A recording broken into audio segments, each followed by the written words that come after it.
Hello everyone, welcome to my YouTube channel लिटरेचरशिप।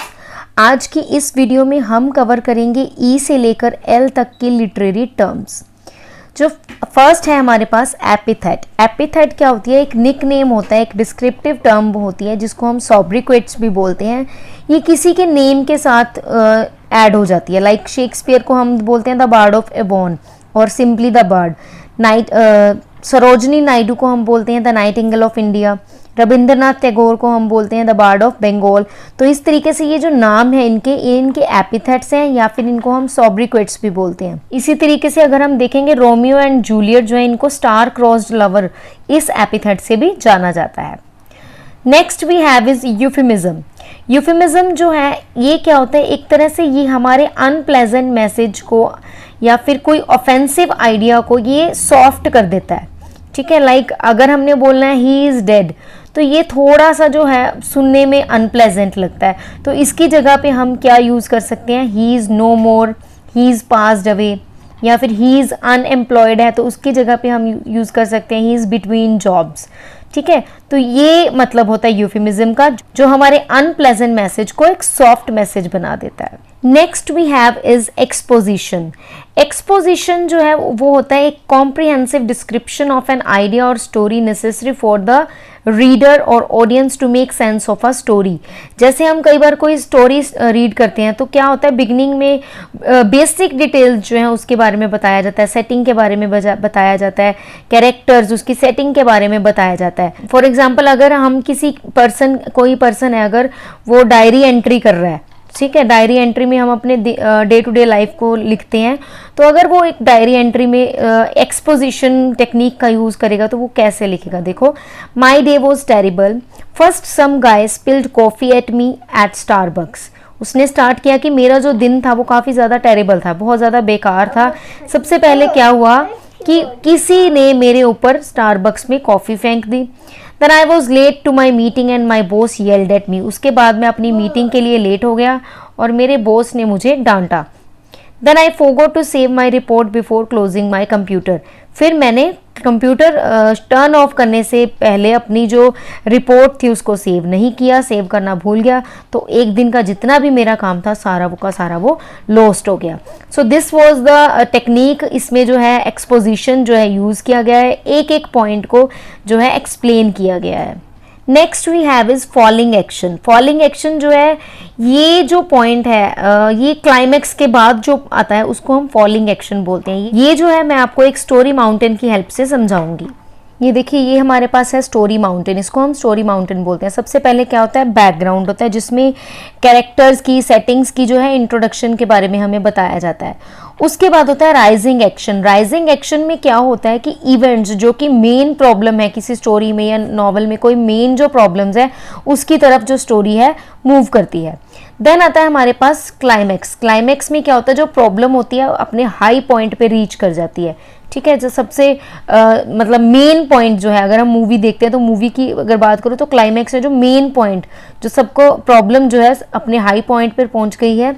Next is falling action. Falling action में क्या होता है कि जो कैरेक्टर्स हैं वो उस प्रॉब्लम के को सॉल्व करने के लिए, कॉन्फ्लिक्ट को सॉल्व करने के लिए इकट्ठे काम करते हैं, तो वो हमारा बन जाएगा फॉलिंग एक्शन।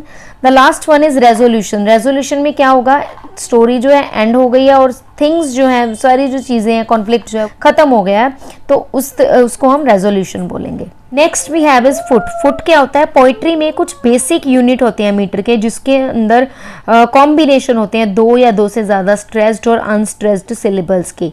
इनके कॉम्बिनेशन से बनता है foot. There are 6 type of poetic feet, जो कि हैं आयम, टॉकी, dactyl, anapest, spondee and pyrrhic. Next we have foil. Foil क्या होता है? Character whose traits contrast with those of the protagonist और another main character. Foil character जो है वो एक ऐसा कैरेक्टर होता है जिसकी जो हरकतें हैं, जिसके ट्रेट्स जो हैं प्रोटैगोनिस्ट से मिलती हैं या फिर किसी और मेन कैरेक्टर से मिलती हैं। फॉर एग्जांपल मैकबेथ में क्या होता है, बैंको जो है वो मैकबेथ का फॉयल कैरेक्टर है, वेयरएज बैंको जो है नोबल है, लॉयल है, मैकबेथ जो है वो ट्रेशरस है, ट्रेजनस है। ठीक है, लेकिन दोनों का जो गोल होता है वो क्या होता है? किंग डंकन को मारना। तो इस तरीके से हम कह सकते हैं इनकी जो ट्रेट्स हैं वो कुछ हद तक सेम होती हैं, कि दोनों का जो गोल था वो सेम था, लेकिन इनमें क्या डिफरेंस था कि जो बैंको था वो नोबल था, लॉयल था, लेकिन जो मैकबेथ था वो काफ़ी ज़्यादा ट्रेशरस था।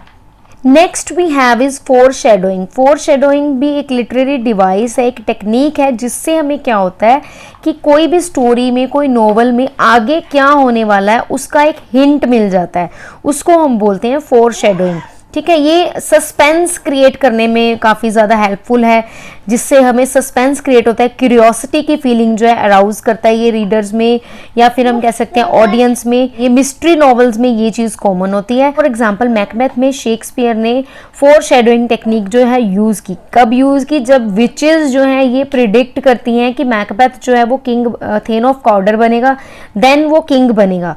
तो इस तरीके से हमें एक इंडिकेशन मिलती है कि अब अगर मैकबेथ को ये पता चल जाता है कि वो किंग बनेगा, तो सबसे पहले वो किंग को उसकी गद्दी से हटाएगा, यानी कि किंग डंकन को वो मारने के बारे में सोचेगा। तो इससे हमें क्या मिला? विचेस की प्रेडिक्शन से हमें एक हिंट मिल गया कि आगे स्टोरी में क्या होगा। Next we have free verse. Free verse जो एक ऐसी फॉर्म होती है पोइट्री की जो कि कोई भी स्पेसिफिक मीटर को फॉलो नहीं करती, कोई रिदम को, कोई भी राइमिंग स्कीम को फॉलो नहीं करती है, उसको हम फ्री वर्स बोलते हैं। अमेरिकन राइटर जो है वॉल्ट विटमैन, वो उनके जो काफ़ी वर्क्स थे जो फ्री वर्स में उन्होंने लिखे हैं, और उनको ही हम the father of free verse जो है इस नाम से जानते हैं। He is the father of free verse. Next is haiku. Haiku क्या है? एक 3 लाइन पोइट्री है जिसमें एक सिलेबिक पैटर्न यूज होता है 5-7-5 का। मीन्स की जो फर्स्ट लाइन है उसमें 5 सिलेबल्स होते हैं, नेक्स्ट सेकेंड लाइन में 7 सिलेबल्स होते हैं, थर्ड लाइन में फिर से 5 सिलेबल्स होते हैं, और यूजुअली ये नेचुरल वर्ड में को फोकस करता है, और इसकी जो ओरिजिनेशन है वो हुई है जापान में। एन ओल्ड साइलेंट पोड। अब देखो, एन में एक सिलेबल है, ओल्ड में भी एक सिलेबल है, साइलेंट में 2 सिलेबल है, पोंड में 1 सिलेबल है। तो इस तरीके से जो फर्स्ट लाइन है उसमें बने 5 syllables. A frog jumps into the pond. अब अ फ्रॉग, इन दोनों में 1-1 सिलेबल है, जंप्स में 1 सिलेबल है, इनटू में 2 सिलेबल है, पोंड में और द में फिर से 1-1 सिलेबल है, तो टोटल हमारे पास हो गए 7 syllable. Splash, silence, again. Splash में 1 सिलेबल है, साइलेंस में 2 सिलेबल है, अगेन में 3 सिलेबल है, तो इस तरीके से बने। अगेन में 2 सिलेबल्स हैं, तो इस तरीके से हमारे पास बने इस लाइन में 5 सिलेबल्स। तो ये बन गई 3 लाइन पोइट्री 5-7-5, और ये क्या कर रही है? नेचुरल वर्ड को फोकस कर रही है। तो ये हमारे पास एक एग्जाम्पल है हाइकू की।